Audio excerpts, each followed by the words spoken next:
Hi everyone, welcome to Nana's Tiny Kitchen. Today we're going to be doing a delicious beef stew. It's nice and hearty and makes you feel good, and it's snowing outside and it's cold, so I wanted to do something stick to your ribs. So here we go. This is our stew meat right here, which I've been marinating, and it's cubed up top round roast. You can go to your local supermarket and you can certainly buy stew meat already packaged, but what I like to do is when they have a buy one get one free on the steaks, I buy one, I get one free, and I cut them in half because it's just the two of us. And it's kind of hard when you're used to making food for a lot of people, and then all of a sudden you only have to cook for 2 people. You have to really downsize everything. But this is about a pound of top round, and I cubed it up. And I'm going to give you the recipe for the marinade right now, so get your pen and paper. We have 2 tablespoons of flour. We have a 1/4 teaspoon of salt. We have a 1/4 teaspoon of onion powder, a 1/4 teaspoon of garlic powder, 2 teaspoons of Worcestershire sauce. Now this is really important because beef loves Worcestershire sauce, so it really makes a difference.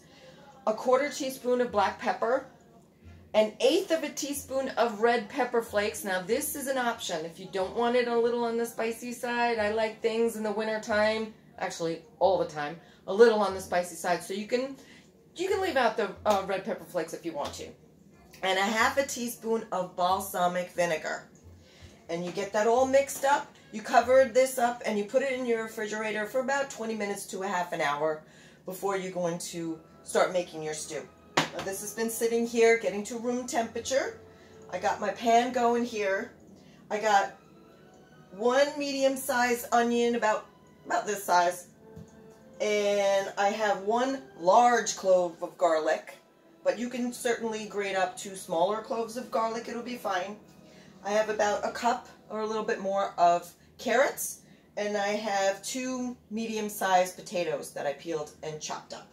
First we're going to put a little olive oil in the pan that's been heating already. A couple of swirls around. And we are going to saute in that our onions.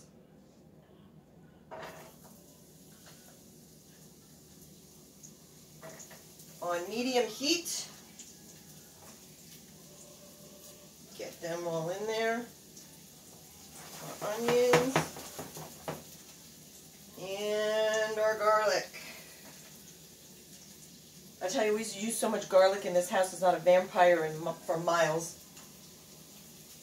Okay, that's going to saute up for a couple of minutes. On about medium heat until the onions start softening up a little bit and become translucent.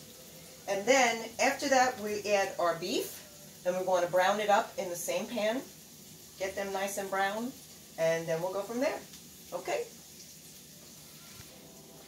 Okay, the onions and the garlic seem to be ready. You could usually tell because the onions start getting shiny. So, and we want to keep an eye on this heat because we don't want it too hot because we don't want to burn the garlic, because that's really important. Okay, now we add our stew meat.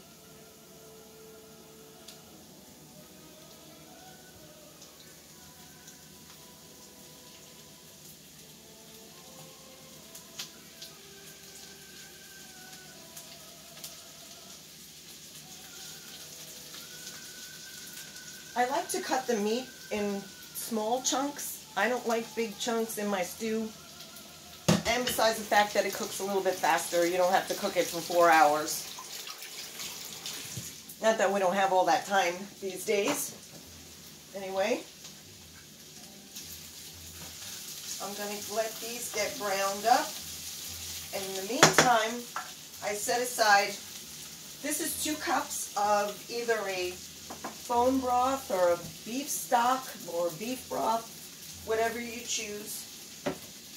And then we have a little salt and pepper for taste after we put all of our ingredients in.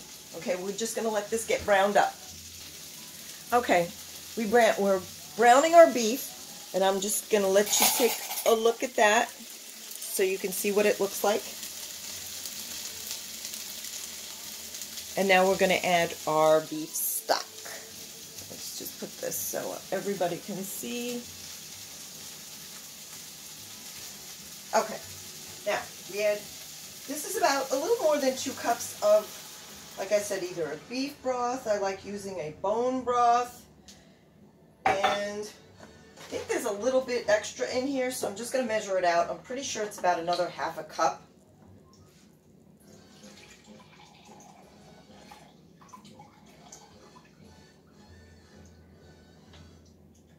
Okay.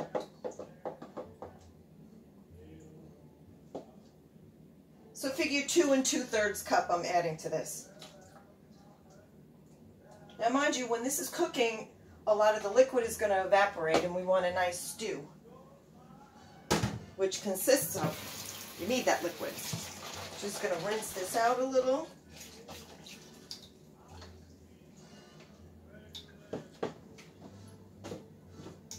Now, since I cut the meat in such small pieces, you don't need, like I said, 3 or 4 hours for it to get tender or for it to cook down. So I'm going to let this cook for probably about a 1/2 hour covered on a nice simmer, not too low. You want to see it rumbling in there for maybe 20, yeah, I would say about a 1/2 hour. And then we'll go from there. Okay, so this has been cooking probably for about 35-40 minutes on low simmer. And I'm just going to uncover it. Bring you over a bit so you can see what the inside of it, what it looks like. There you go. And I managed to take out about a cup of the broth that was cooking in here because I want to use it to thicken up the gravy, you know, so it's nice and thick and stew-like, if you know what I mean. Anyway, here's my, well, it's a little bit more than a cup, but it doesn't matter. And in here I measured out 3 tablespoons. I'm not sure if I'm going to use all 3 tablespoons, but I'm going to add this to the cooled off broth that I have in this cup. And I cooled it off because when I add the flour, I don't want it to cook. I don't want dumplings in there. I just want to add it slowly, and it's going to help thicken up that gravy when I add this back to the pot. Make sure you stir it up real good so there's no lumpies. Add a little more.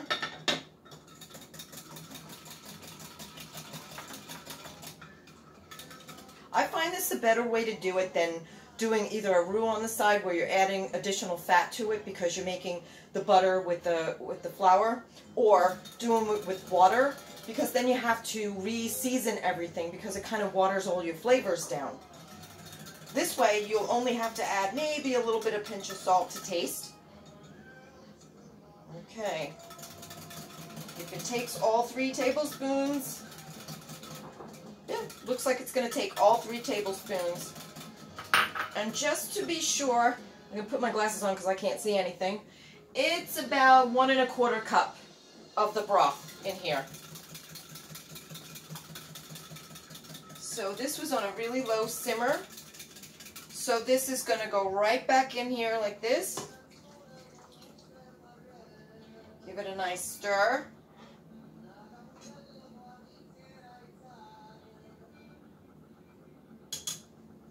Set this aside. I'm going to add 1 bay leaf. I'm going to add about a 1/4 teaspoon of fresh rosemary. You can leave the rosemary out, or you can leave the laurel out if you want to. I like it. I think it gives it excellent flavor. Besides, rosemary is really good for you. And now, I actually took out of my freezer some frozen green beans. I like to add it because it gives it a nice rainbow of color. You can add any vegetables that you want, whatever you have in your freezer, whatever you buy fresh at the supermarket. If you want to do broccoli, cauliflower, peas, anything that you like. Stew is kind of one of those things that it's like the kitchen sink. As long as you have your staples, which is your carrots and potatoes, have at it with anything else. So this is about maybe, I don't know, a little bit like 3/4 cup, 1/2 cup of green beans. Now I'm doing this small because it's only the two of us. If you're cooking for a lot of people, then you increase your portions. I put everything in here.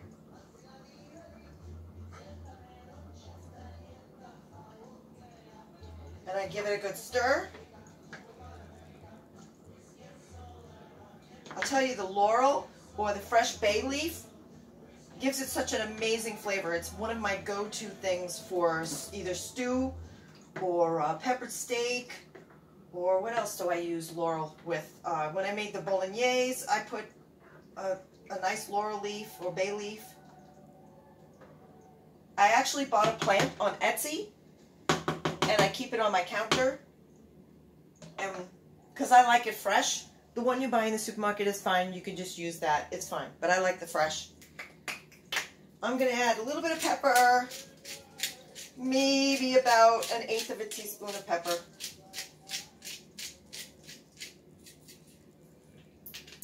Now, I'm going to taste because I want to know, because of adding the flour to it and the bone broth, I'm going to find out if it needs any additional salt.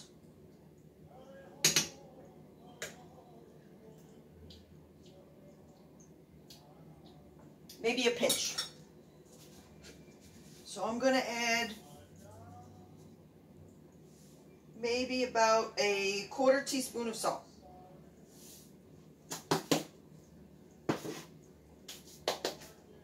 Give it a stir.